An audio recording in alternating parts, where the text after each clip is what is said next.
სანამ ვიდეოს დავიწყებთ, მეგობრებო, მინდა შემოგთავაზოთ არხი WhatsApp Mix-ი, სადაც ეხილავთ საინტერესო ვიდეოებს ანიმეების შესახებ.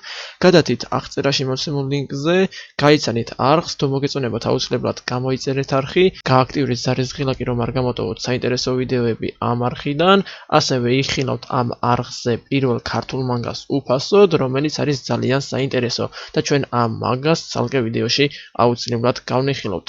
მოკლედ, ეხა ბევრ ლაპარაკს არ დავიწყებ და ჩაუჯექით ვიდეოს.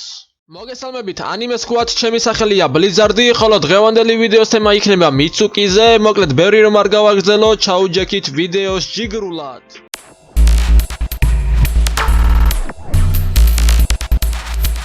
მიცუკი არის სინთეზური ადამიანი, რომელიც შეიქმნა როგორც ოროჩიმარუს ნაწილობრივი კლონი. მიცუკი წავიდა კონოჰაგურეში იმის დასაცურებლად, რომ იყო თუ არა ბორუტო უზუმაკი მისი მზე. ის გახდა შინობი და მოათავსეს კონოჰომარუს გუნდში. კლონირების ტექნოლოგიის გამოყენებით მიცუკი შეიქმნა ოროჩიმარუს კლონად, იმავე ემბრიონისგან როგორც მინიმუმ ერთი ძველი მიცუკი. კულტირებული იქნა და გაიზარდა საცდელ მილში, ისევე როგორც მისი ძმა მიცუკის დაარქვეს ცუკის სახელით. იმ შემთხვევაში თუ ვინმეს უნდა შეესწავლა რას წარმოადგენს მიცუკი, ოროჩიმარუმ მის გულზე ძლიერი ჯუცუ ჩააყენა, რომელიც დაწყევლილ ბეჭედს წააგავს. ეს ბეჭედი ავტომატურად აქტიურდება იმისთვის, რომ მიცუკის გამოკვლევების დროს ოროჩიმარუს კვლევები საიდუმლოდ დარჩეს. მიცუკი იღვიძებს მისი მეხსიერების გარეშე. ოროჩიმარუმ როგორც მიცუკის მშობელს სურდა მიცუკის დამოუკიდებლობის პოვნა, რადგან მას მიცუკის რთული გადავალება დააკისრა. ოროჩიმარუს გეგმის მეექვსე მცდელობაზე ყოველ ჯერზე შლიდა მიცუკის წინამოგონებებს. მიცუკი მაითვისა სეიჯ ტრანსფორმაცია და გადაწყვეტა აჯანყებულიყო მისი მშობლისა და უფროსი ძმის წინააღმდეგ. მან დატოვა თავისი სახლი და თავად გაემგზავრა საკუთარი ბედისწერისკენ. ბორუტოს არსებობის შესახებ ოროჩიმარუს საჩუქრი საშუალებით გაარკვია. ოროჩიმარუს სურდა, რომ მას საკუთარი გზა გაეკვлия ცხოვრებაში. მიცუკიმ შემდეგ გადაწყვეტა, რომ კონოჰაში წასულიყო და მეგობარი ბორუტოსგან ბევრი რამე სწავლა, რათა მართლა გაეგო ვინ არის სინამდვილეში ის. მეშვიდე ჰოკაგე მიიღო მიცუკი ცრუწმენების გარეშე, ასევე მის შესახებ სოფლის დიდმა ნაწილმა, ასევე მისმა ახლო მეგობრებმაც და არც მისმა მრჩეველმა, არც კონოჰას უხუცესათა საბჭომ და არც მეხუთე ჰოკაგემ არ იცოდა ამ ყველაფრის შესახებ. მიცუკი თავისი ასაკის ბავშვებში განსაკუთრებით ნიჭიერი შინობია. ოროჩიმარუს მიერ აღინიშნა, რომ გენეტიკურად სრულყოფილი და პოტენციურად უფრო ძლიერია მიცუკი, ვიდრე თავად სანინი. ეს ალბათ იმის გამო ხდება, რომ სინთეზური ადამიანის კლონი შეიქმნა ოროჩიმარუსგან. აკადემიაში ის შესანიშნავად გამოირჩეოდა როგორც პრაქტიკაში, ისე თეორიულ სწავლაში.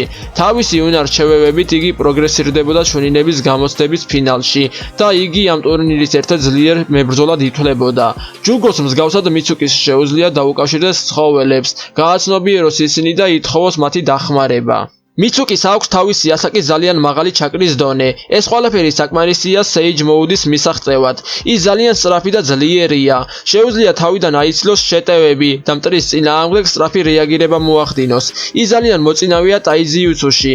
მიცუკი ფლობს ინფრაწითელი სხივების გამოვლენას და სმენის შეგრძნებას მის სხეულში, დაბალი სიხშირის ტალღების მიმართ. იგი ასევე არ საჭიროებს საკვებს გადარჩენისთვის. მიცუკის ხელმოწერის ტექნიკა არის რბილი ფიზიკის შეცვლის ტექნიკა, რომლის საშუალებითაც მას შეუძლია გაჭიმოს ხელები, ან გამოიყენოს ის როგორც იარაღი და თვითშეკავებად. მას შეუძლია გაანადგუროს ბარიერები უცნობი ტექნიკის გამოყენებით, უბრალოდ მასზე შეხებით. მიცუკის შეუძლია გამოიყენოს გამოძახების ტექნიკა გველების გამოსაძახებლად, რომლითაც მას შეუძლია შეასრულოს დამალული ჩრდილის გველის ხელები. ის ასევე როგორც გველის კლონის ტექნიკას იყენებს. მათთან ერთად მას შეუძლია გამოიყენოს ისინი შორიდან მოძრაობის დასადგენად, ჩაიწეროს სიტყვიერი შეტყობინებები და მის ერთ-ერთ გველს მისი მეგობრების სურნელი ასწავლა. მიცუკის შეუძლია გამოიყენოს იგი თავისი თანამებრძოლების დასადგენად. ის ასევე ისწავლის ახლო მომავალში სამედიცინო ნინძიუცუს, წყევლის ტექნიკას და ასევე მას შეუძლია გამოიყენოს ქარის განთავისუფლება ძლიერი ქარის შესაქმნელად. ჩუნინების გამოცდების დროს მიცუკიმ აითვისა უამრავი გაქცევის ტექნიკაც. მიცუკი ფლობს ელვის სტიქიას, მას შეუძლია შექმნას ელექტროენერგია. ის არის ძალიან გამოცდილი სენსორი, რომელსაც შეუძლია დაადგინოს მტერთა ყოფნა მთელ არეალში. მან აჩვენა საკუთარი დაზიანებების განკურნების უნარის ხელიდან ბეჭდების მოთხოვნის ტრანსფორმაციის გარეშე. თუმცა როგორც ჩანს, ის მხოლოდ მცირე ზომის ჭრილობებს უკურნავს, რადგან უფრო დიდი ჭრილობების მკურნალობა ძლიერი სამედიცინო დახმარება მოითხოვს. მას ასევე შეუძლია ეფექტურად შეასრულოს ნინძიუძუ და ფუინძიუსუ. ეს შეუძლია გამოიყენოს როგორც პიროვნების მოძრაობების შესაზღუდად, ისე მისი შესაძლებლობების გასაფართოებლად, თანამებრძოლებთან ერთად. მიცუკი ფლობს Sage ტრანსფორმაციის გამოყენების შესაძლებლობას. როგორც მან გვაჩვენა, მას შეუძლია მისი მარტივად გააქტიურება.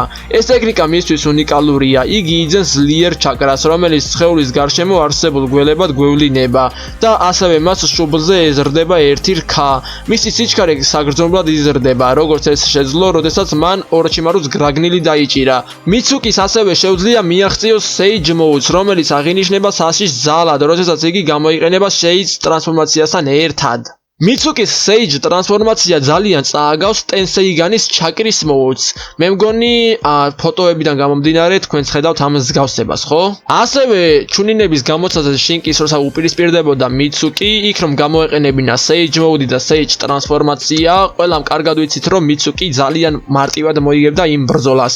მაგრამ რადგანაც ოროჩიმარუს იგი გაფრთხილებული ყავდა რომ ეს ტექნიკა ხალხში არ გამოეყენებინა, მან ასე ვთქვათ, აღარ გამოიყენა ეს ტექნიკა და ნებდა კიდეც. შესაბამისად, შინკიმ გაიმარჯვა იმ ბრძოლაში, მაგრამ ძალიან მარტივად შეეძლო კიდევ ერთხელ გიმეორებს, რომ ეს ბრძოლა მას მოეგო. კიდევ ძალიან ბევრი რამ არის მიცუკიზე მოსაყოლი, მაგრამ ამ ყველაფერს ერთ ვიდეოში ვერ მოვასწრებთ. შესაბამისად, ვისაუბრებთ მისი ცხოვრების ძირითად ნაწილზე. მიცუკის დებიუტი ანიმე ბორუტოს მეოთხე სერიაში მოხდა.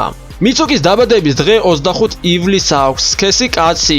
ამის დადასტურება მაინც აშკარად შეიძლება რომ კაცია და არა ამოუხსნელი არსება როგორც ოროჩიმარუ. სახეობა სინთეზური ადამიანი, სიმაღლე 159 სანტიმეტრი, კეკეგენკაი ჯუგოს კლანის კეკეგენკაი გააჩნია მას. კლასიფიკაცია მედიკალ ნინძიუცუ, Sage და სენსორის ტიპის. წარმოშობა ოტოგაკურე, რიუჩის გამოქვაბული და კონოჰაგურე. გუნდი კონოჰომარუს გუნდი 7. ნინძის რაკი გენინი, ოჯახის წევრები, ოროჩიმარუ გენეტიკური მშობელი, მაგრამ დედა არის თუ მამა ჯერ ვერ გაგვიგია. ლოგი კლონი და მისი ძმა, ბუნების ტიპი, კარის გამოშვება და ელვის გამოშვება. ტექნიკები Sage mode, Sage-ის ტრანსფორმაცია, გველის კლონის ტექნიკა, ელვის სტილი, ელვისებური გველის ტექნიკა, ქარის გამოშვება, ქარის გარღვევა და სხვა. იარაღები მას გააჩნია მხოლოდ ერთი იარაღი და ეს არის კიდევ ხმალი. და მეგობრებო, დღევანდელი ვიდეო დასასრულს მივუახლოვდა. თუ მოგეწონათ ის დაალაიქეთ, გამოხატეთ თქვენი აზრი კომენტარების სახით და თუ მოგესურვებათ გაუზიარეთ იგი თქვენს მეგობრებს. ახლა ბევრ ლაპარაკს არ დავიწყებ და დაგემშვიდობებით, შევხვდებით ერთმანეთს შემდეგ ვიდეოში. აბა კარგად.